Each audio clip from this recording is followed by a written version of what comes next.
সালাবা রাদিয়াল্লাহু তাআলা কাঁদতে কাঁদতে রওনা হয়ে গেল গো। একদিন নয়, দুদিন নয়, 5টা 6টা দিন হয়ে গেল রাসূলুল্লাহর সামনে আসে না, নবীজির সামনে আসে না। কেমন সাহাবী, মাত্র 16 বছর বয়স, নবীর কদমের মধ্যে আসে না। নবীজিকে জিবরিল আমিন জানায় খবর দিয়ে গেল, ইয়া রাসূলুল্লাহ, ইয়া হাবিবাল্লাহ, আপনার অমুক সাহাবীর দিকে একটু লক্ষ্য রাখেন, খেয়াল করেন। নবীজি বললেন, সাহাবীরা রে, আমার সালাবা রাদিয়াল্লাহু তাআলা কই? আমার যুবক সাহাবী, সেই 16 বছরের যুবক কই? আজ কয়টা দিন তো আমি দেখতে পাই না। সাহাবীরা বলে, ইয়া রাসূলুল্লাহ, ইয়া হাবিবাল্লাহ, আমরা খবর নিছি তার বাড়ি পর্যন্ত, খবর নিছি বাড়িতেও নাই। বাড়ি থেকে কোথায় গেছে কেউ বলতে পারে না, কেউ তার খবর জানে না। আল্লাহর নবী বললেন, সাহাবীরা রে, তার খোঁজ লাগাও, মক্কা মদিনার বুকে ঘোরো, না জানি আমার প্রিয় সাহাবীটাকে দুশমনেরা মেরে ফেলছে রে, না জানি আমার সাহাবীকে ছেড়ে বিদায় করে দিছে গো। নবীজি চোখের পানি ছেড়ে সাহাবীর জন্য কান্দে। নবী ডাকতে বলেন, আমার সাহাবীরা শোনো।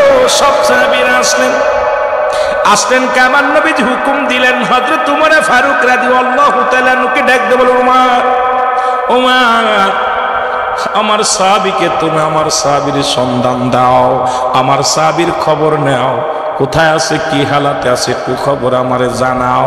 হযরত উমর ফারুকের সাথে হযরত সালমান ফারসিকে খবর দিলেন, কয় তোমরা খবর নাও, ও মুসলমান শুনে নাও, ভালো করে জেনে নাও। কয়েকজনকে ডাকতে বললেন, তোমরা আমার হযরতে সালাবার খবর নাও। সালাবার খবর নিবে, কোথায় পাবে? সালাবারে কোথাও পাওয়া যায় না।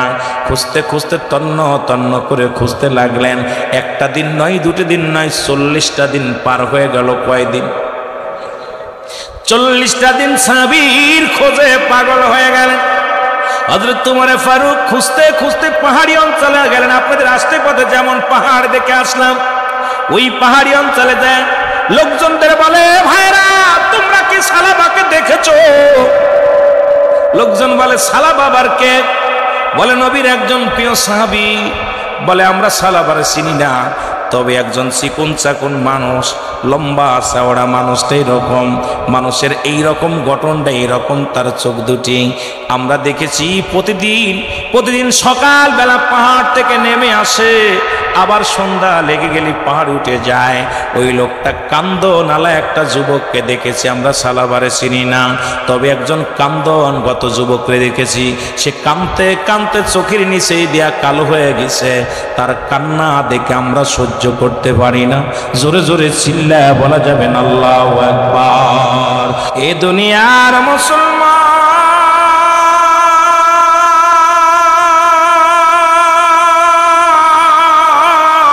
পাহাড়িরা ডাকতে বলে, ভাই তুমি কে? তোমার চিনি না। হযরত উমর ফারুক ডাকতে বলে, পাহাড়ের লোকেরা শোনো, আমি আমার নবীর প্রেমের ইশকে দেওয়ানা, আমি হলাম খাত্তাবের বেটা উমর। আমি তোমাদের কাছে সন্ধান চাই, সেই যুবকের সন্ধান তোমরা দিতে পারবা কি না? পাহাড়ের লোকজন বলে, উমর রে, তবে আমরা সালাবা রাদিয়াল্লাহু তাআলা কুকে চিনি না, তবে দেখি একজন যুবক শুধু কান্দে আর কান্দে। এই কান্না দেখে আমরা গেলাম। দেখি পাহাড়ে উঠতেও পারে না, নামতেও পারে না, এত ক্লান্ত, এত ক্লান্ত, এত দুর্বল হয়ে গেছে। আমরা দুর্বল দেখে তার জন্য গাভী থেকে দুধ দম করে নিয়ে একটা বাটির মধ্যে করে নিয়ে দিলাম, যুবক তুমি খাও। যুবক ওই দুধের পাতিলটা হাতের মধ্যে নিয়া দরদর করে চোখের পানি ছেড়ে দিছে। এই যুবকের চোখের পানি দুধের মধ্যে পড়িয়া দুধ আর পানি একাকার হয়ে গেছে। এ ভাই উমর, আইতে পারবে? আমরা এরকম কান্দনালা যুবক দেখি না। ইতিপূর্বে আমরা কোনদিন এমন কান্দনালা যুবক আমাদের নজরে পড়ে নাই। উমরে ফারুক ডাকতে বলে, ভাই রে, নিশ্চিত উনি আর কেউ নয়, উনি আল্লাহ নবীর সাহাবী সালাবা। হযরত উমরে ফারুক চলে গেলেন, যা দেখে রে ওই পাহাড়ের নিচে বসে বসে হযরতে সালাবা রাদিয়াল্লাহু তাআলা কান্দে। ওই চোখের পানিগুলো ঝরঝর করে হাতের উপরে পড়ে, চোখের পাতাগুলো কালো হয়ে গেছে, চোখের নিচে দিয়ে কালো হয়ে গেছে। কান্দে অজার নয়নে কান্দে আর বলে, আল্লাহ আমি অপরাধী, আমি ধরা পড়ে যাই কিনারে আল্লাহ। আমার রাসূল যদি জেনে যায় আমার পাপের কথা, আমি বেগানা মহিলার চেহারা দেখেছি, ওই আল্লাহর দরবারে আমি কি জবাব দিব, আমার নবীর দরবারে কি জবাব দিব গো? আমি আল্লাহর আদালতে আমি জবাব দিতে পারবো না। চোখের পানি ছেড়ে কান্দে। হযরত উমর ফারুক যা ডাকতে বলে, সালাবা রে 40টা দিন পার হয়ে যায়, রাসূল তোর প্রেমে পাগল দিওয়ানার সালাবা। কতই না খুঁজলাম, মক্কা মদিনার বুকে খুঁজতে খুঁজতে আমরা পেরেশানিত হয়ে গেছি। সালাবা ডাকতে বলে, এ হাবাই হুমার, আগে জানতে চাই আমার কথা কোন রাসূল কিছু বলছেন? আমার অপরাধের কথা আমার রাসূল জানছে কিনি? হযরত উমর ফারুক কয়, ভাই না, আমার নবীজিকে তোমার বিরুদ্ধে কোনো অভিযোগের কথা বলতে শুনি নাই। নবীজি তোমার বিপক্ষে কোনো কথা বলে নাই। সালাবা কয়, ও আমার নবীর সাহাবীরা রে, আমার নবীজিকে কি আল্লাহ পাক আমার পাপের কথা বলে দিছে? আমার পাপের কথা যদি বলে দেয় তাহলে আমি আল্লাহর আদালতে কি জবাব দিব? আমার নবীর দরবারে আমি কি রকম মুখ দেখাইব? আমি সালাবা নবীর মুখ দেখাইব না, আমি পাপী, আমি অপরাধী। এ যুবক বন্ধুরা, কত পরের মেয়ে নিয়ে চলে যাও পার্কে, কত নদীর ধারে পদ্মার ধারে ঘুরতে যাও, কতই না ট্যালেন্ট দেখার জন্য রাতের অন্ধকারে যখন যায়, রাত 2টা 3টা বাজে দেখি ওই না মুসলমান ওই বঙ্গবন্ধুর ট্যালেন্টের নিচে দিয়া উপরে দিয়া আমার দেশের কত বেগানা পুরুষ, কত নারীগুলো টিকটক করেন। একবার ওকে মরণের চিন্তা হয় না, একবার ওকে মরণের ভয়ে জাগে না। কত যুবক দুনিয়া থেকে বিদায় হয়ে গেল, কত যুবতী দুনিয়া থেকে বিদায় হয়ে গেল। কেউ তো দুনিয়ার মধ্যে থাকবো না, থাকা সম্ভব নয়। এই জন্য আমি কবর হাসরের দিকে গেছি, আস্তে আস্তে যাবো রে মুসলমান। এই চিন্তা যার মধ্যে নাই, তুমি কেমনে পাপ করো ও মুসলমান, কেমনে তুমি অন্যায় করো কেমনে, একবার কি চিন্তা করার দরকার আছে কিনা? আমি দুনিয়ায় চিরস্থায়ী নয়, ক্ষণস্থায়ী। কখন যেন ডাক এসে যাবে, দুনিয়া থেকে বিদায় হয়ে যাব।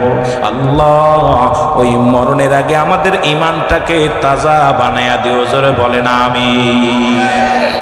এ দুনিয়ার মুসলমান শুনে নাও, আমি যে কথা বলতেছিলাম, হযরত সালাবাকে বুকের সাথে টান দিয়ে হযরত উমর ফারুক ডাকতে বলে, সালাবা রে, তোমার জন্য নবী দিওয়ানা, তোমার জন্য নবী আসে,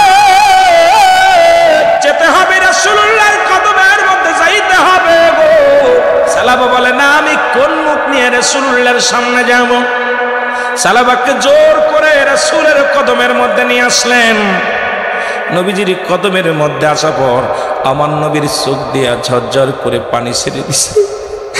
আমার নবী ডাকতে বলে, সালাবা রে, 48টা দিন ধরে দেখি না, 48টা দিন তোমাকে দেখতে পাই না, তুমি কোথায় ছিলা? সালাবা বলে, ইয়া রাসূলুল্লাহ, ইয়া হাবিবাল্লাহ, আগে জানতে চাই আমার অপরাধের কথা কি আমার আল্লাহ আপনারে জানায়া দিছে? ইয়া রাসূলুল্লাহ, ইয়া হাবিবাল্লাহ, আমি অপরাধী, আমি গুনাহগার, আমি বড় অপরাধী নবী গো। আমার আল্লাহ যদি আপনারে জানায়া দেয়, আমি কি জবাব দিব আমার মাওলার দরবারে? আমি কি জবাব দিব আপনার কদমের মধ্যে নবী গো? আমার নবী কয়, সালাবারে, না, তোমার ব্যাপারে কোনো আয়াত নাজিল হয় নাই, জিবরিল আমিন কোনো অপরাধের কথা আমারে জানান নাই, আমি নবী কিচ্ছু জানতে পারি নাই কিসের জন্য তুমি কি অপরাধ করছো, কি অপরাধ করেছো? সালাবা বললেন, ইয়া রাসূলুল্লাহ, ইয়া হাবিবাল্লাহ, আপনি বলেছেন বেগানা মহিলার চেহারা দেখা হারাম। আমি যখন আসতেছিলাম আপনার কদমের মধ্যে, রাস্তা দিয়ে আসতেছিলাম, হঠাৎ একটা বাড়ির দিকে আমার নজর চলে গেল। দেখি ওই বাড়ির মধ্যে একটা মেয়ে উলঙ্গ হয়ে গোসল করতেছে। ইয়া রাসূলুল্লাহ, ইয়া হাবিবাল্লাহ, ওই বেগানা মহিলার দিকে আমার নজর চলে গেছে, আমি তাকে দেখে ফেলেছি। ইয়া রাসূলুল্লাহ, ইয়া হাবিবাল্লাহ, এই অপরাধের ভয়ে আমি কান্দি, আমি মনের অজান্তে দেখে ফেলেছি। ইয়া রাসূলুল্লাহ, ইয়া হাবিবাল্লাহ, আমি ইচ্ছাকৃত দেখি নাই, আমি মনের অজান্তে তাকানোর সঙ্গে সঙ্গে দেখেছি। ইয়া রাসূলুল্লাহ, ইয়া হাবিবাল্লাহ, আমারে কি আমার আল্লাহ অপরাধ গুনাহ ক্ষমা করবেনি? জোরে জোরে চিল্লায়া বলা যাবে না আল্লাহু আকবার। হঠাৎ সালাবা রাদিয়াল্লাহু তাআলা একটা মাথার মধ্যে ঘুরলি দিয়া জমিনের মধ্যে পড়ে গেলেন। মনে আছেন?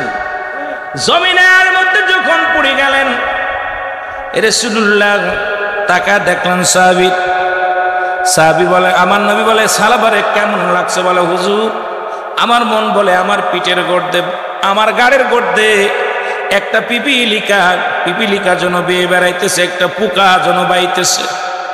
আমার নবী কয়, সাহাবীরা রে, আমার সালাবা দুনিয়ার মধ্যে বেশিক্ষণ থাকবে না, তোমরা কে কোথায় আছো দোয়া করো, আমার সালাবার জন্য কোরআন তেলাওয়াত করো, আমার সালাবার জন্য দোয়া দুরূদ পড়ো, আমার সালাবার চারিপাশে দাঁড়ায়া তোমরা কালেমা পড়ো। সাহাবীরা পড়তে লাগেন, কিছু সময়ের মধ্যে সালাবার ইন্তেকাল হয়ে গেল। আরো জোরে, কিছুক্ষণের মধ্যে ইন্তেকাল হয়ে গেল। নবীজি দু চোখের পানি ছেড়ে দিল। সালাবার মৃত্যু দিয়ে রাসূলুল্লাহর সামনে সাহাবীরাও কান্দে, নবীজিও কান্দে। আমার নবী বলে, সালাবারে গোসল করাও। গোসল করানো হলো, কাপন পরানো হলো। নবীজি সালাবার জানাজা পড়লেন। ভাগ্য কেমন নবীর জানাজা, নবীজি হলো ইমাম, মায়েত হলো সালাবা রাদিয়াল্লাহু তাআলা। কত বড় কপাল! সাহাবীর কপালে নবীজির জানাজা জুটে গেল। মুসলমান শুনে নাও, এবার নবীজি জানাজা শেষ করে হযরত উমরে ফারুক সামনে লাশের সামনে ধরেছে, পিছনে সাহাবীরা, কয়েকজন সাহাবী যখন সালাবার লাশ মুবারক জান্নাতুল বাকির দিকে রওনা হয়ে গেলেন নিয়ে, আমার নবীজি সামনে, সকলের সামনে, সাহাবীরা পিছে পিছে। হযরত উমর ফারুক বলে, ইয়া রাসূলুল্লাহ, ইয়া হাবিবাল্লাহ, আপনি এত আস্তে চলেন কেন? একটু দ্রুত যান, কারণ সালাবার লাশ কানা, সালাবার দেহ কানা দাফন করতে হবে। আমার নবী কয়, ওমর রে, তুমি জানো না আমি কেমনে হাঁটবো? আমি হাঁটতে পারছি না, পা রাখতে পারছি না। অসংখ্য ফেরেশতারা, আসমানি ফেরেশতারা এই জমিনের মধ্যে আমার সালাবার জানাজায় শরীক হয়েছিল, আমার সালাবার দুয়ায় শরীক হয়েছিল। আজকে যখন তোমরা সালাবার দেহ মুবারক নিয়ে জান্নাতুল বাকির দিকে যাও, আমি দেখতেছি অসংখ্য ফেরেশতারা সালাবার জন্য দোয়া করতে করতে রওনা হয়ে গেছে। তাদের ভিড়ে আমি পা রাখতে পারছি না। তোমরা আমার সালাবার দেহখানা আস্তে আস্তে করে নিয়ে যাও। জোরে জোরে চিল্লায়া বলা যাবে না মারহাবা। এ মুসলমান, শুধু বেগানা মহিলা দেখার জন্য জীবনটা কেঁদে কেঁদে জীবনটা দিয়ে গেল। আর আমরা পরের বউ নিয়ে রিসোর্টে চলে যাই, পরের মেয়ের হাত ধরে নিয়ে কোথায় ট্রেনে চলে যাই, কোথায় প্রেম করিয়া বেগানা মহিলার সঙ্গে, বেগানা পুরুষের সঙ্গে সময় কাটায়। আমার সুন্নি ভাইয়েরা শুনে নাও, যদি ইসলামের মধ্যে ঢোকো, এই বিধান মানা নাকি ইসলামের বিধান মানা লাগবে। কারণ এই দুনিয়া থেকে যদি তুমি পুত পবিত্র হয়ে যেতে পারো, আল্লাহ রাসূলের বিধান যদি মেনে চলতে পারো, আল্লাহর কসম করতেছি এই দুনিয়াতেও শান্তি, পরপারও শান্তি তোমার জন্য অপেক্ষা করে। জোরে বলেন ঠিক কিনা? এ মুসলমান, মানুষের দুই নাম্বার বিপদ হলো মানুষের কবর। মনে আছে? এক নাম্বার হলো মউত, দুই নাম্বার হলো কবর। কবর বলতে আমরা বুঝাই, এই যে আপনাদের মসজিদের পাশে গোরস্থান 3.5 হাত গর্ত করে লাশখানা রাখা হয়েছে, আমরা মনে করি এটা কবর। বাবারে শুনে নেন, যারা আগুনে পুড়ে মারা গেল তাদের কবর কোথায়? যাদের হাঙ্গর কুমিরে খাইলো তাদের কবর কোথায়? যারা আপনাদের মাছ ধরা ট্রলার নিয়ে চলে গেছে, ট্রলার নিখোঁজ হয়ে গেছে, আজ পর্যন্ত লাশ পান নাই, তাদের কবর কোথায়? বাবারে কবর বলতে বোঝায় মানুষের মৃত্যুর পর থেকে কিয়ামত পর্যন্ত জগৎটাকে কবর বলা হয়। মৃত্যুর পর থেকে যদি যতই হিন্দুরা পুরায়া বর্ষ করে দেখ, মানুষের দেহের মধ্যে একটা হাড্ডি আছে, যে হাড্ডা পৃথিবীর কোনো আগুনে পড়ে না, পৃথিবীর কোনো মাটিতে খায় না, পৃথিবীর কোনো অ্যাসিডে নষ্ট হয় না। প্রতিটা মানুষের দেখবেন হিন্দুরা লাশ পোড়ায়, লাশ পোড়ানোর পর অবশিষ্ট থেকে যে একটা হাড্ডি, এটা মাটির নিচেই পুঁতে রাখে। পৃথিবীর মধ্যে মানুষের পিছনের রাস্তায় তিন তিয়ারা বলা হয়, পিছনের রাস্তায় একটা হাড্ডি আছে যা পৃথিবীর অ্যাসিডে নষ্ট হয় না, পৃথিবীর কোনো আগুনে পুড়তে পড়ে না, মাটিতে খায় না। আল্লাহ পাক প্রতিটা মানবের দেহের মধ্যে একটা টুকরা করে ছোট্ট একটা হাড্ডি দিয়েছে যা পৃথিবীর মধ্যে অক্ষয়। আল্লাহ তাআলা এটাকে অক্ষয় অবস্থায় রাখছে। জোরে জোরে চিল্লায় বলেন মারহাবা। যখন আপনাকে আমাকে কবর হলো মানুষের দ্বিতীয় বিপদ। মৃত্যুর কথা বলতে গেলে অনেক সময় লাগবে। ইমানদারের মৃত্যু আর বেঈমানদের মৃত্যু। আমি ইমানদারদের কথা বলতেছিলাম, 8টা জান্নাত রাখছে, বেঈমানদের জন্য মুনাফিকদের জন্য আল্লাহ রাখছে বিসমিল্লাহির রাহমানির রাহিম উইদ্দাতুল কাফিরিন। আল্লাহ বলে কাফের বেঈমান মুনাফিকদের জন্য একটা নয় দুটি নয়, আমি আল্লাহ প্রস্তুতি করে রাখছি 7টা জাহান্নাম। জাহান্নামে যাব না মুসলমান, গভীর মনোযোগ। ইমানদারের জন্য 8টা জান্নাত, মুনাফিকদের জন্য কাফেরদের জন্য 7টা জাহান্নাম প্রস্তুতি করে রাখছে কে? আর একটু জোরে বলেন কে? আল্লাহ। এ দরদি বন্ধুরা শুনেলেন, এবার দিলের কান্ডা লাগা শুনে নেন। মানুষ যখন মারা যায়, মানুষ মারা গেলে একজন ফেরেশতা সে কবরে, আমার আপনার দুজন ফেরেশতা ছিল কেরামন কাতিবিন, লেখার জন্য দুজন ফেরেশতা। কয়জন? জোরে বলেন কয়জন? একজন বালা একজন মন্দ লেখার জন্য। আপনি দুনিয়ার মধ্যে যেদিন দুনিয়ার মধ্যে আগমন করেছেন সেদিন থেকে আমার আল্লাহ দুজন ফেরেশতা আপনার জন্য নিয়োজিত করে রাখছে। একটা হলো ভালো, একটা হলো খারাপ। মন্দ কাজ লেখার জন্য প্রস্তুতি আছে। এবার আজরাইল আলাইহিস সালাম যখন জানটা নিয়ে যাবে, এবার আজরাইল নেওয়ার পর আপনার কবরে আসবে কে? কোন ফেরেশতা? জোরে বলেন কোন ফেরেশতা কবরে আসবে? আমরা জানি মুসলমান মুনকার নেকির কবরে আসবে না। না, কবরে মুনকার নেকির আসার আগে একজন ফেরেশতা আসবে, তার নাম হলো বাদান রে হযরতে নোমান ফেরেশতা। ইনি যখন আপনার কবরের ভিতরে প্রবেশ করবে, যখন আপনার মসজিদের পাশে জানাজা পড়ে কবরে যখন রাখবে, একজন ফেরেশতা চলে আসবে আপনার মসজিদের মধ্যে, নাম হলো নোমান ফেরেশতা। ডাকতে বলবে বান্দা ওঠো, মুসলমান আলম আল কাদরি, এই মাহবুব আলম আল কাদরি সাহেব ওঠো। উঠে বড় উঠাইবে রে বান্দা। উঠায়া 2টা কাগজ তার হাতের মধ্যে থাকবে, একটা হলো নেকির কাগজ, একটা হলো বদির কাগজ। এই 2টা কাগজ তার হাতের মধ্যে থাকবে। বলে বান্দা এই নাও লেখো। বান্দার আমল নামা, যার আমল নামা তার লেখা লাগবে। আমরা জানি কেরামন কাতিবিন লিখে রাখছে, এটা আপনার কাছে পৌঁছায় দেয়া হবে, এটা আপনার নিজ হাতে লেখা লাগবে। বান্দা যখন উঠে ডাকবে, যখন ডাক শুনিয়া উঠবে, বান্দা ডাকতে বলবো ও আল্লাহর ফেরেশতা, তুমি আমারে ডাকছো।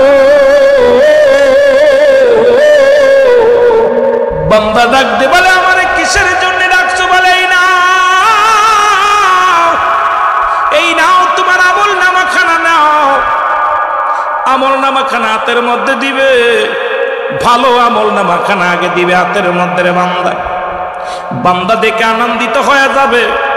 বলে বান্দা, ও বান্দা তুমি এখন লেখো। বলে আমি লিখবো, কাল কলম পাবো কই?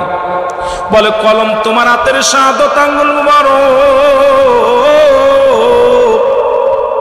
বান্দারে প্রতিটা বান্দার ডান হাতের শাহাদাত আঙ্গুল মুবারক হবে কলম। আমি সুন্নি ভাইদের হাতে ধরে বলে যাই, পায়ে ধরে বলে যাই, এই হাতের মধ্যে আর সুন লাগাবি না। এই নখ দেওয়ার কারোর খারাপ কাজে সই করবি না। পৃথিবীর মধ্যে এই হাতটা তুই নখ নষ্ট অন্যায় পথে চালাবি না। এই কবরের ভিতরে তোমার শাহাদত আঙ্গুল মোবারক হবে তোমার কলম। যে শাহাদত আঙ্গুলের ইশারায় রাসূল পাক সাল্লাল্লাহু আলাইহি ওয়াসাল্লাম চন্দ্রটাকে দ্বিখণ্ডিত করেছিল, এই শাহাদত আঙ্গুল দিয়া তোমার কবরের ভিতরে লেখা শুরু করতে হবে। বান্দা ডাকতে বলবে আমি কলম পাইলাম, আমার কলমে তো কোনো কালি নাই।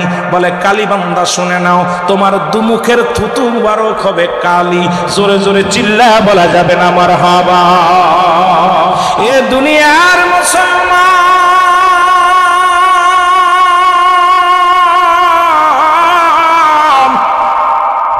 ফেরেশতা বলবে বান্দারে তোর মুখের থুতু মুবারক হবে কালি। আমি আপনাদের পায়ে ধরে বলে যাই, এই মুখ দিয়ে আর সিগারেটে টান দিবেন না, এই মুখ দিয়ে আর জর্দা খাবেন না, এই মুখের ভিতরে হারাম জিনিস ভক্ষণ করবেন না, এই মুখ দিয়ে গাঁজা গুলি খাবেন না, গাঁজা খাবেন না, ইয়াবা খাবেন না, বাবা খাবেন না, ট্যাবলেট খাবেন না। ও আমার ভাইয়েরা শুনে নেন, শুনে নেন। আপনি আপনার মায়ের গর্ভে যখন ছিলেন 10 মাস 10 দিন আমার আল্লাহ তাআলা মায়ের নাভির সঙ্গে নাভিটা জোড়াইয়া দিছে। এই রক্তটা আপনার নাক আপনাকে মুখ দেখাবার নাই, কারণ এই মুখ দিয়ে আমার মাওলার জিকির করবেন, এই মুখ দিয়ে আমার নবীর দুরূদ পড়বেন, এই মুখ দিয়ে মুসলমান কোরআন শরীফ তেলাওয়াত করবেন, নবীজির মিলাদ পড়বেন। এই মুখটারে আপনার কত সুন্দর পবিত্র রাখছে, মায়ের গর্ভে নাপাক পানি খাওয়ান নাই, এই কুরক্ত খাওয়ান নাই, আমার আল্লাহ আপনার মুখটারে পবিত্র রাখছে রে মুসলমান। এই জন্য বান্দা শুনে নাও, আসমান বানাইলেন আল্লাহ কুন আর ফায়াকুন বলিয়া, আসমান জমিন বানাইলেন আল্লাহ ফায়াকুন কুন আর ফায়াকুন বলিয়া, আল্লাহ পাহাড় বানাইলেন কুন আর ফায়াকুন বলিয়া। আল্লাহ ফেরেশতাদের যেমনি বানাই সেমনি তোমারে বানাই নাই। আল্লাহ মুখমণ্ডলে কত পছন্দ করে, আল্লাহ কয় বান্দারে ও বান্দা শুনে নে, আমি আমার বান্দার মুখমণ্ডল আমার নিজ কুদরতি হাত দিয়ে বানাইছি। এই জন্য আমার আল্লাহ মুখের মধ্যে না পাক মারি দেন নাই। আল্লাহ ফেরেশতাদের বানাইলো শুধু হুকুম দিয়া, জমিনটা বানাইলো আমার আল্লাহ হুকুম দিয়া, আসমান বানাইলো আমার আল্লাহ হুকুম দিয়া, জিন জাতিকে বানাইলো আমার আল্লাহ হুকুম দিয়া। আল্লাহ বান্দার হুকুম দিয়ে বানাই না,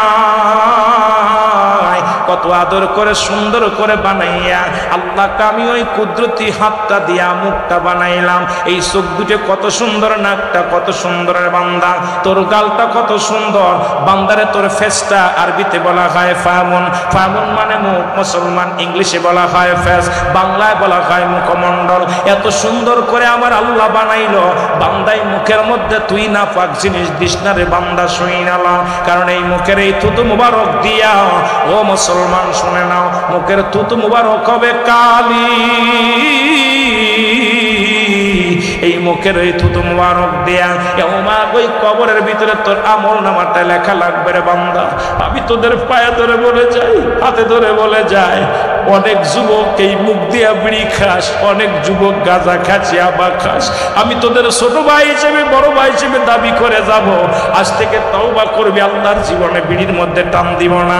আজ থেকে তওবা করব, গাঁজার মধ্যে টান দিব না। আজ থেকে তওবা করব, আমি ইয়াবা খাবো না। আজ থেকে এই মুখ দিয়ে মদ টান দিব না। আজ থেকে এই মুখ দিয়ে কাউকে গালি দিব না। এই মুখটা দিয়া কাউকে ফাইসা কথা বলবো না।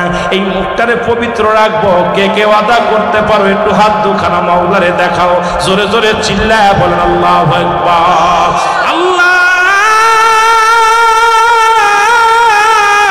এই মুহাম্মাদিয়া সুন্নিয়া গাউসিয়া কমিটির ভাইরা, তোমার হাত দুটি দেখা দিলাম, আজ থেকে আমরা মুখটারে পবিত্র রাখবো গো আল্লাহ। এই মুখের মধ্যে কোন রকম হারাম জিনিস ভক্ষণ করব না। আল্লাহ তুমি আমাদের গুনাহগুলো মাফ করে দিও, অতীতের গুনাহ। জোরে জোরে চিল্লায়া বলেন মারহাবা। এ দুনিয়ার মুসলমান,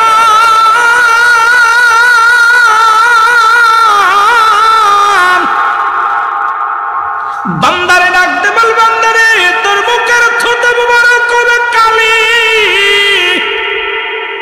বান্দা বলবে ও কালি পাইলাম, এখন লিখবো কিছু, কাগজ নাই। কাপড়ের 3 টুকরা কাপড় দিয়া হয়, ওই 3 টুকরা কাপড় 1 টুকরা টান দিয়ে খুলে নিবে। বাবারে কত মানুষ মারা গেল, কত মানুষের জানাজা হলো এই মসজিদের সামনে, কত মানুষের রাত 12টার পরে বিদায়, 10টার পরে বিদায় দিয়া দিলা। ডাকতে বলবে বান্দা কাপনের কাপড়টা টানতে খুলে দিবে, বান্দা এই নাও তুমি লেখো, তোমার আমল নামাটা লেখো। বান্দা মিনিটের মধ্যে সেকেন্ডের মধ্যে ভালো আমলটা লেখা হয়ে যাবে। বান্দার হাত থেকে কাগজ কাপনের কাপড়খানা টানতে খুলে নিবে। এবার দ্বিতীয় কাপনের কাপড় খুলে বান্দার সামনে হাজির করবে, বান্দা এই নাও লেখো। এবার দেবে 60 বছরের জিন্দেগি, কত রাকাত নামাজ কাজা করেছো, কত জায়গা মিথ্যা বলেছো, কত মানুষকে ঠগাইছো, কত মা বোনদের সঙ্গে জিনা ব্যভিচার করেছো, কত মিথ্যা কথা বলছো, কতই না পরের সম্পদ তুমি ভক্ষণ করেছো। বাজান রে, কতই না তুমি অফিসে বসে বসে ঘুষ খাইছো, কত বান্দা তুমি চক্রবৃদ্ধির সুদ খাইছো। বান্দারে আয় আয়, বান্দা দেখেছি কার মারবে, আর বলবে বান্দা বলবে আল্লাহর ফেরেশতারা আমি এগুলো করি নাই। সঙ্গে সঙ্গে ভিডিও প্লের সামনে হাজির হয়ে যাবে। কত মাস, কত দিন, কোন সময়, কোন জায়গা অন্যায় করেছিলাম, সামনে একদম পরিষ্কার হয়ে যাবে। বান্দা মাথা নত করে ফেলবে। কত টাইম, কত সেকেন্ড, কত মিনিট, কোন বছর, কোন তারিখে, মাস, তারিখ, সপ্তাহ, বছর সব যখন দেখতে পাইবে, বান্দা লজ্জায় মাথা নত করে ফেলবে। বান্দা ডাকতে বলবে আল্লাহর ফেরেশতারে আমি অন্যায় করি না। বান্দার পরে গুসা হইয়া ডান দিকের মাটিগুলো বাম দিকে চাপ দিবে। ডান দিকের মাটিগুলো যখন বাম দিকে চাপ দিবে, ডান দিকের হাড্ডিগুলো বাম দিকে চলে যাবে। বাম দিক থেকে একটা চাপ দিবে, বাম দিকের হাড্ডিগুলো ডান দিকে চলে যাবে। উপর দিকে একটা চাপ দিবে, নিচের দিকে একটা চাপ দিবে। বান্দা এত জোরে একটা চিৎকার মারবে, ওই কবরবাসীর চিৎকার যদি দুনিয়ার মানুষ শুনতো, দুনিয়ার সব মানুষ হাটপেল করে মারা যেত। একমাত্র কবরে বিচার হয়। যদি বিশ্বাস না হয় কবরে আযাব হয়। আগামীকাল যাদের আব্বা মা মারা গেছে বাড়ি যাবেন, বাড়ি যায় আপনার মায়ের বাবার কবরের পাশে একটা গরু বাঁধবেন বা একটা ছাগল বাঁধবেন, বাঁধিয়া সুন্দর খাবার দিবেন। খাবার দিক আড়ালে দাঁড়ায় থাকবেন, দেখবেন ওই ছাগলটাই গরুটা রশি ছিঁড়াছিঁড়ি করবে, চোখ দিয়া পানি দর দর করে ছেড়ে দিবে, চারিদিকে টালুমালু তাকাইবে। কারণ কবরে আযাব একমাত্র মানব এবং দানব বুঝতে পারে না। কবরে আযাব সমস্ত প্রাণী আল্লাহ বুঝতে দিছে। ওই কবরবাসীর চিৎকার যদি দুনিয়ার মানুষ শুনতো, এই দুনিয়ার সমস্ত মানুষগুলো হাট ফেল করে মারা যেত। আল্লাহ, আমার আল্লাহ, ওই নোমান ফেরেশতা একটা হাতুড়ে দিয়া গর্জন মারবে, শত শত গজ মাটির নিচেই নেমে যাবে, আবার তারে উত্তোলন করা হবে। এই রকম তারে আঘাত করে করে সমস্ত আমলগুলো তার লেখানো হবে। বাবারে, সব আমলগুলো যখন লেখানো হবে, এই বদির কাগজটা গলার ভিতরে লটকা দিয়া বলবে বান্দা গুড বাই, আমি তোমার থেকে বিদায়। কারণ দুনিয়ার সবাই তোমার বিদায় দিছে, তোমার আমল নামাটা তুমি নিজে লিখে দিছো, তোমার থেকে সব এখন বিদায়। বান্দারে, তোর জন্য জাহান্নাম অপেক্ষা করে। ওই 7টা জাহান্নামের দরজা খুলে দিবে, 7টা জাহান্নাম থেকে অগ্নিকাণ্ড বাইর হয়ে আসবে, 7টা জাহান্নাম থেকে সব বিশ্ব বাইর হয়ে আসবে। কিয়ামত পর্যন্ত এই কবরে আযাবের মধ্যে লিপ্ত থাকবে। ও মুসলমান, শুনে নাও, শুনে নাও রে। আফসোস করে নোমান ফেরেশতা ডাক দে বলবে আমি গুড বাই। যাবার সময় আফসোস করে বলবে বান্দা 50 বছর 60 বছর জিন্দেগি পাইলা, আমল করলা না, আমল ছাড়া কবরে এসেছো রে বান্দা। তুমি কিয়ামত পর্যন্ত কেমনে থাকবা, কিয়ামত পর্যন্ত এই কবরে তুমি কেমনে কাটাইবা। আমি বিদায় নিলাম। ওই কবরের সঙ্গে সঙ্গে চলে আসবে মুসলমান, শুনে নেন, মুসলমান মনকার নেকির ফেরেশতা আসবে। আয়াত একবার গলার ভিতরে লটকানো আছে সমস্ত জাহান্নামীর পরোয়ানা, দুনিয়ার সমস্ত গজব, সমস্ত আযাবের, সমস্ত পাপের চিহ্ন। তখন সঙ্গে সঙ্গে জাহান্নামের দরজাগুলো খুলে দিবে। কিয়ামত পর্যন্ত আগুনে জ্বলবে, কিয়ামত পর্যন্ত সাপের গর্জন খাবে, কিয়ামত পর্যন্ত যখন পিপাসায় কাতর হয়ে যাবে, চিৎকার মেরে কানবে। জাহান্নামের ফেরেশতা মালিক ফেরেশতা তার সৈন্যদেরকে বলবে, যাও যাও মহিলাদের হায় নিফাসের পানিগুলো নিয়ে যাও। যখন চিৎকার পারবে ফুটন্ত পানিগুলো, মহিলাদের হায় নিফাসের পানিগুলো বান্দার সামনে হাজির করা হবে। পিপাসায় তৃষ্ণায় কাতর হয়ে যাবে, এইগুলো তারে ভোগ করানো হবে। এবার বান্দার আমল নামা তার ভালো হবে গো। ডাকতে বলে, বান্দা তুমি ধন্য, দুনিয়ার মধ্যে অন্যায় করো নাই, দুনিয়ার মধ্যে নামাজ ছাড়ো নাই, দুনিয়ার মধ্যে কোনো তুমি হারাম জিনিস ভক্ষণ করো নাই, দুনিয়ার মধ্যে বেপরদায় চলো নাই, দুনিয়ার মধ্যে কাউকে ঠগাও নাই, দুনিয়ার মধ্যে কারোর সঙ্গে হট্টগোল করো নাই, দুনিয়ার মধ্যে মাওলার প্রেমে তুমি পাগল ছিলে, মদিনাওয়ালার প্রেমে পাগল ছিলে। ও বান্দা তোমার সুখবর বান্দারে, ওই দেখো তোমার জন্য জান্নাত অপেক্ষা করে। 8টা জান্নাতের দরজা খুলে দিবে, একটা নয়, হাকা যা হাকা যা। কিতাব বলছে অনেকগুলো নিয়ামত পাবে ওই বান্দা, এত অফুরন্ত ভান্ডার আল্লাহ তারে দান করবে। বলবে, বান্দা কিয়ামত পর্যন্তই জান্নাতের হাওয়া তোর কবর পর্যন্ত আইব। যখন যা মন চাবে বান্দা সব ভোগ করতে পারবি। আজ থেকে তোর কেউ ডিস্টার্ব করবে না, কেউ ঘুমাইলে তোকে আর ডাক দিবে না, খানা খাইতে চাইলে খালি ইশারা মনে মনে বলবি, জান্নাতি নিয়ামত তোর সামনে চলে আসবে। ওই জান্নাতের গায়ের ঘাটের গায়ে একটা লেখা আছে, গাছ জান্নাতুল মাওয়ার সামনে। ও মুসলমান, সিদ্ধাতুল মুনতাহা, এই বড়ই গাছটা লেখা আছে, মুসলমান শুনে নাও। এই বড়ই গাছের ফলগুলো শেষে বান্দা আফসোস করে বলবে, আল্লাহর বান্দা ডাক দে, বলবো বান্দা, বান্দা বল ফেরেশতারা রে, আমি শুনেছি দুনিয়ার মধ্যে জান্নাতুল মাওয়ার গেটে একটা গাছ আছে, যে গাছটার নাম বড়ই গাছ। মুসলমান, ওই বড়ই গাছের ফল মরণের সময় বড়ের পাতা আমার গোসল করানোর সময় গায়ের মধ্যে দিয়েছিল।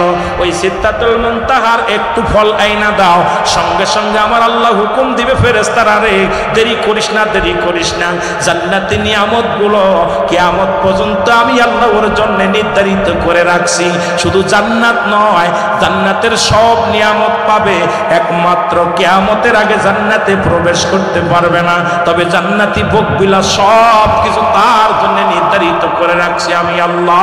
জোরে জোরে চিল্লায় বলা যাবে না মারহাবা। কবর খুঁজতে 7 জন সাদা কাপড় পরনে, পাগড়ি বাঁধা, সুন্দর উঁচু লম্বা মানুষগুলো কবর খোঁড়েন। মুসা আলাইহিস সালাম চিন্তা করে, মহল্লার মধ্যে তো কোনো বাড়ি নাই, কোনো ঘর নাই, এই নির্জন এলাকায় কার কবর খোঁজে, কে মারা গেল?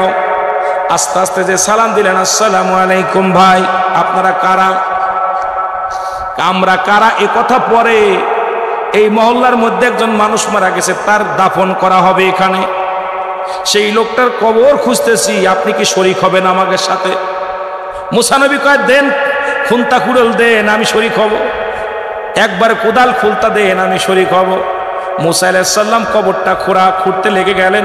ফেরেশতারা শুধু তারায় দাঁড়ায় দেখে, মুসা নবী নিজ হাতে কবরটা খুঁড়লেন। সুবহানাল্লাহ বলেন না? মুসা আলাইহিস সালাম নিজ হাতে কবর খুঁড়লেন। কবরটা যখন খুঁড়া হয়ে গেল, মুসা ডাকতে বলে, এ ভাই, যে লোকটারে কবরে শোয়াইবেন সেই লোকটা কত উঁচু লম্বা, কেমন? হে আল্লাহর নবী, বেয়াদবি মাফ করবেন, যে লোকটারে কবরের ভিতর রাখবো দেখতে শুনতে আপনার মতো, লম্বা চওড়া আপনার মতো, অবিকল হুবহু আপনার মতো, আপনি যদি একটু কবরের ভিতরে শুইতেন, মাপটা ঠিক আছে নি দেখতাম। সুবহানাল্লাহ বলেন না? একটু কবরের ভিতর শুবেন, মাপটা একটু দেখি ঠিক আছে নি। মুসা আলাইহিস সালাম কয়, ঠিক আছে। মুসা আলাইহিস সালাম যেই কবরের ভিতরে শুইছে, আল্লাহ কয়, ফেরেশতারা তাড়াতাড়ি যা, জান্নাত থেকে দৌড়িও। জান্নাত থেকে একটা আপেল নিয়ে চলে আসলেন। এই আপেলটা হযরত মুসা নবীর হাতের মধ্যে দিলেন। হাতের মধ্যে নিয়ে মুসা নবী আপেলটার মধ্যে যখন কামড় দিলেন, আল্লাহ কয়, তাড়াতাড়ি জানটা কবজ কর। সঙ্গে সঙ্গে মুসা আলাইহিস সালামের কবর জানটা কি হয়ে গেল, মুসা আলাইহিস সালামের হুটা বাইর হয়ে গেল। আল্লাহ কয়, তাড়াতাড়ি কবর থেকে উত্তোলন করো। কবর থেকে উত্তোলন করা হলো। এরপরে মুসা নবীকে জান্নাতি পানি দিয়ে গোসল করানো হলো, জান্নাতি ফেরেশতা দিয়ে তারে দাফন করানো হলো, ফেরেশতা দিয়ে জানাজা পড়ানো হলো, ওখানেই তার দাফন করানো হলো। বিশাল বিশাল একটা কবর। আমার আল্লাহ বলেন ফেরেশতারা কবরের মাটিগুলো সমান করে দাও, কারণ এই জামানার মানুষগুলো মুসা নবীর কবর পূজা করা শুরু করে দিবে। আমার মুসারে খুঁজবে। আমার আজও পর্যন্ত মুসা আলাইহিস সালামের কবর কোথায় কেউ বলতে পারে না, তবে আন্দাজের পর মানুষ একটা জায়গা ঘিরে রাখছে।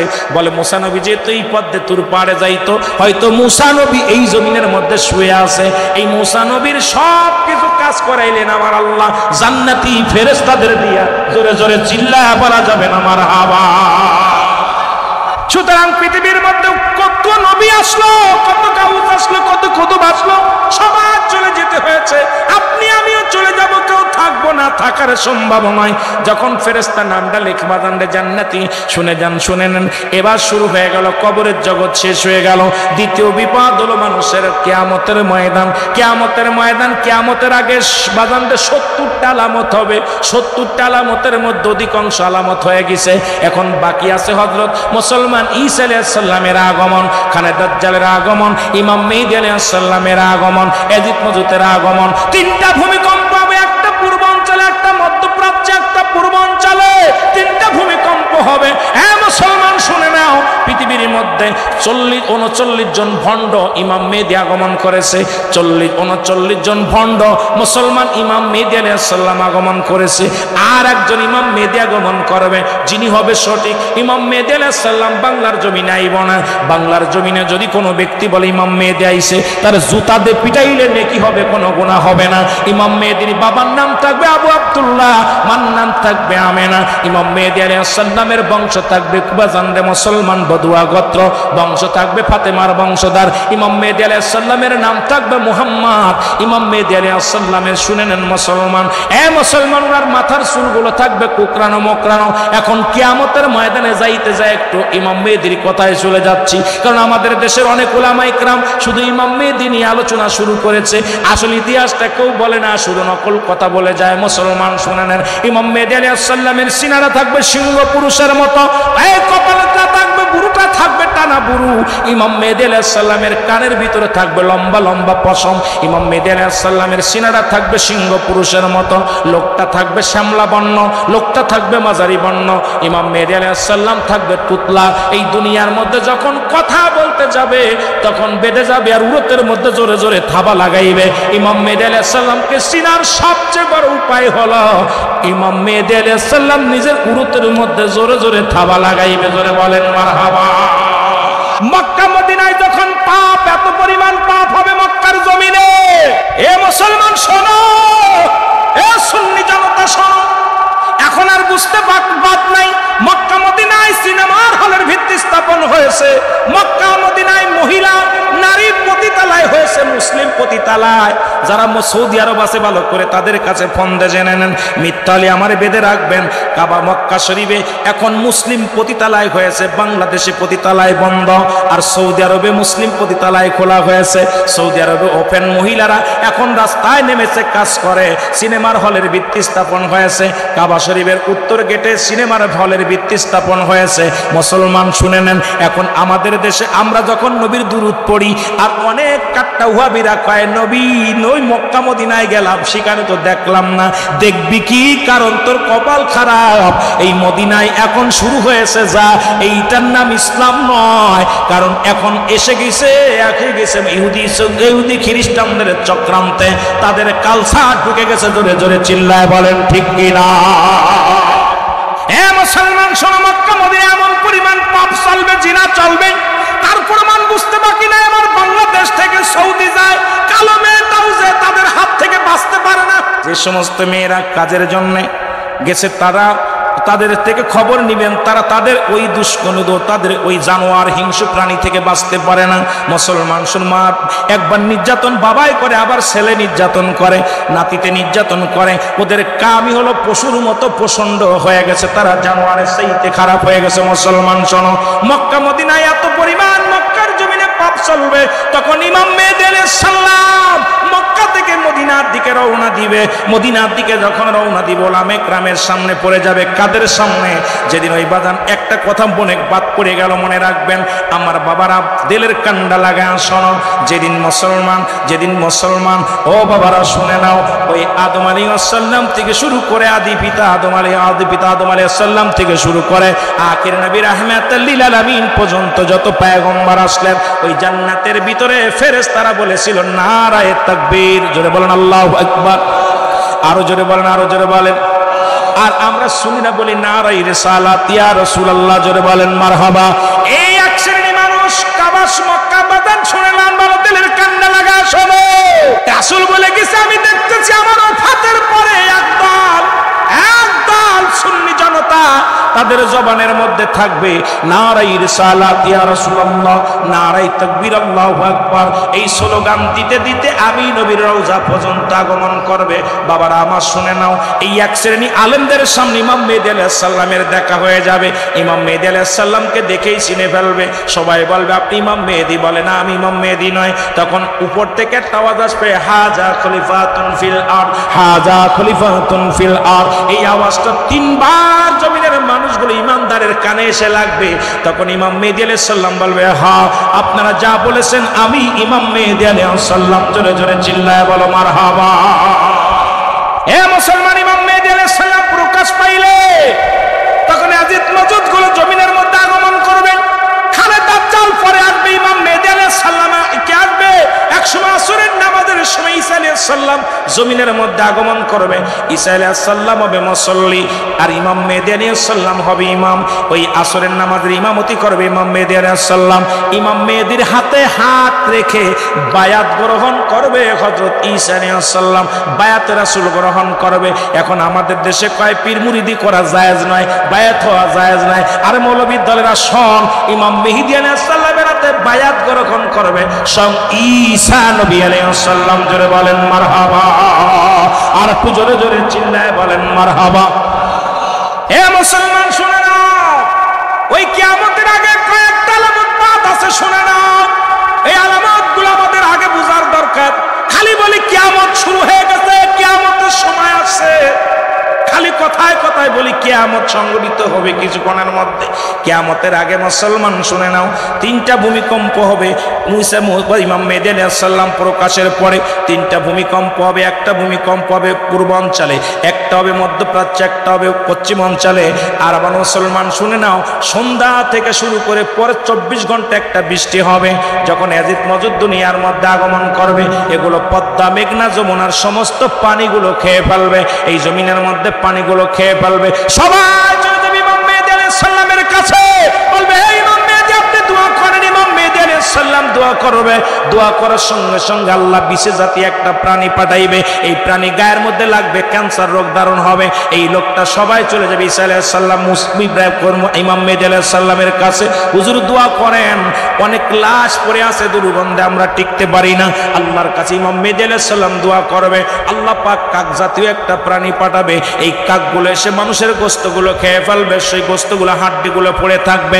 ইমাম মেহেদী আলাইহিস সালামের কাছে আবার লোকজন দৌড়ায় যাবে, এ হুজুর একটু দোয়া করেন, আমাদেরকে বাঁচান। আল্লাহ তাআলা তখন একটা বৃষ্টি বর্ষণ করবে। এই বৃষ্টিতে পদ্মা মেঘনা যমুনা সমস্ত নদীগুলো আবার ভরপুর হয়ে যাবে। পৃথিবীর হাড্ডিগুলো ভেসে ভেসে নদী নালার মধ্যে প্রবেশ করবে। এই জমিনের মধ্যে শান্তি ফিরে আসবে, মানুষ অবমাননা দূর হয়ে যাবে। মেঘ মুসলমান দুনিয়ার যত সম্পদ আছে, এই সম্পদগুলো উত্তোলন হয়ে যাবে। কোনো বৈজ্ঞানিক লাগবে না, কোনো কল লাগবে না, কোনো মেশিন লাগবে না। আল্লাহ পাক নিজ থেকে একা একাই সমস্ত খনিগুলো উঠে যাবে, মানুষগুলো ভোগ করবে। মানুষের মধ্যে অভাব থাকবে না, সুন্দরভাবে প্রবেশ করতে লাগবে, সুন্দরভাবে ইবাদত বন্দেগী করতে লাগবে। এমন সময় মুসলমান শুনে নাও, একটা কালা ধোঁয়া আসবে। এই ধোঁয়াটা ইমানদারের নাকে লাগবে।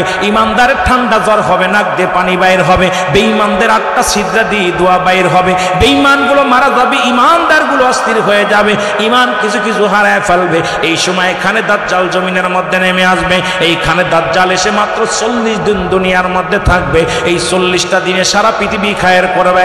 মুসলমান শুনে, ঈসা আলাইহিস সালাম একটা খোলা তরবারি নিয়ে দাবড় দিবে। খানে দাজ্জালকে একটা দাবড় মারবে, দৌড়াইয়া দাঁড়াইতে দাবড়াইতে খানে দাজ্জাল কাবা শরীফের বাজার কাবা শরীফের ডান গেটের সামনে দাঁড়াবে। ঈসা আলাইহিস সালাম তার খোলা তরবারি দিয়ে এক কবিতারে দ্বিখণ্ডিত করে ফেলবে। ঈসা আলাইহিস সালাম যখন হত্যা করবে খানে দাজ্জালকে, আমার আল্লাহ বলবে আজরাইল যাও যাও, আমার ঈসা আলাইহিস সালামের মিশন শেষ হয়ে গেছে, তাকে তাড়াতাড়ি নিয়ে চলে আসো। ঈসা আলাইহিস সালামের ইন্তেকাল হয়ে যাবে। ঈসা আলাইহিস সালামের দাফন কাফন কোথায় হবে নবীজি বলে গেছে, যারা মক্কা মদিনায় গেছেন রাসূলুল্লাহর পায়ের গোড়ে একটা জায়গা আছে, রাসূলের পায়ের গোড়ে একটা জায়গা আছে, একটা কবরের জায়গা রাখছে। আমার নবী বলছে আর শেষ জামানার নবী, আমার নবী বলে গেছে আমার পায়ে আমার উম্মত হইয়া একজন নবী আসবে, তিনি ঈসা আলাইহিস সালাম। তিনি ওই কাকে মুসলমান খানে দাজ্জালকে হত্যা করার পর আমি আল্লাহর নবী অত্যন্ত তার উপরে খুশি হয়ে যাব, রাজি হয়ে যাব। আমার পায়ের গোড়ে একটু জায়গা রেখে দিলাম, এই পায়ের গোড়ে ঈসা নবীর কবর হবে। জোরে জোরে চিল্লায় বলেন মারহাবা। ইমাম মেহেদী একাকার হয়ে যাবে, শুধু কাঁদবে আল্লাহ। আমি যার সাথে আমার একটা সঙ্গী দিলা তার তুমি নিয়ে গেলা, আল্লাহ ও আমার আল্লাহ, আমি এখন একাকার হয়ে গেলাম।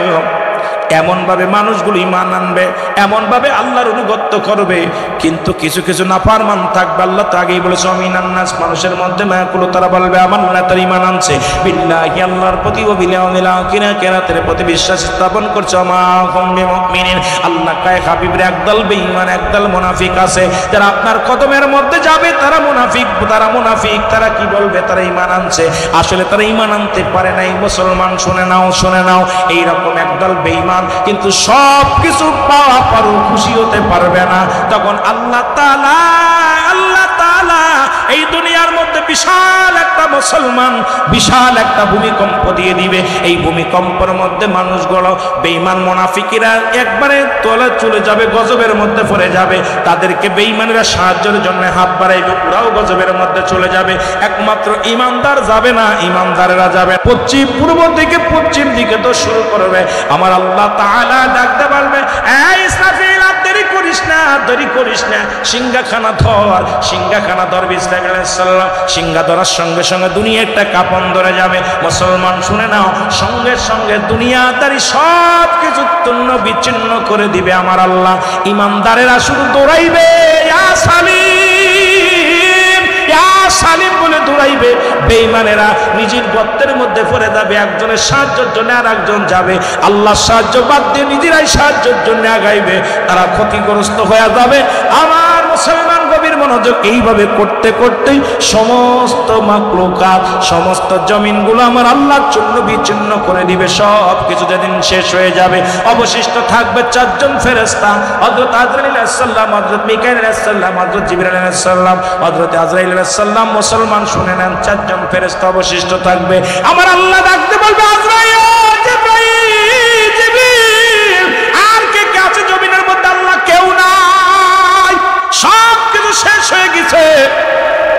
আমার আল্লাহ বলবে আজরাইল তাড়াতাড়ি যাও। কার কাছে? কয় জিবরিলের কাছে।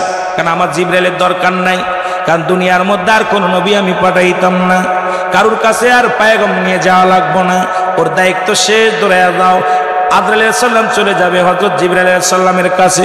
জিবরাইল বলবে, জিবরাইলকে সালাম দিবে, আসসালামু আলাইকুম ভাই জিবরিল। বলে কে গো তুমি? কো আমি আজরাইল আলাইহিস সালাম। কেন আসছো? কয় আপনার জানটা আমি কেন আসি জানেন না? আমি তো জীবনে একবার প্রতিটা মানুষ প্রতিটা মাখলুকাতের কাছে আসার দায়িত্ব আমার আল্লাহ দিয়েছে। সুতরাং আমার আল্লাহ হলো স্রষ্টা, আমরা সৃষ্টি, আমার যে দায়িত্ব সেই দায়িত্ব পালন করতে এসেছি। জিবরিল আমিন ডাকতে বলে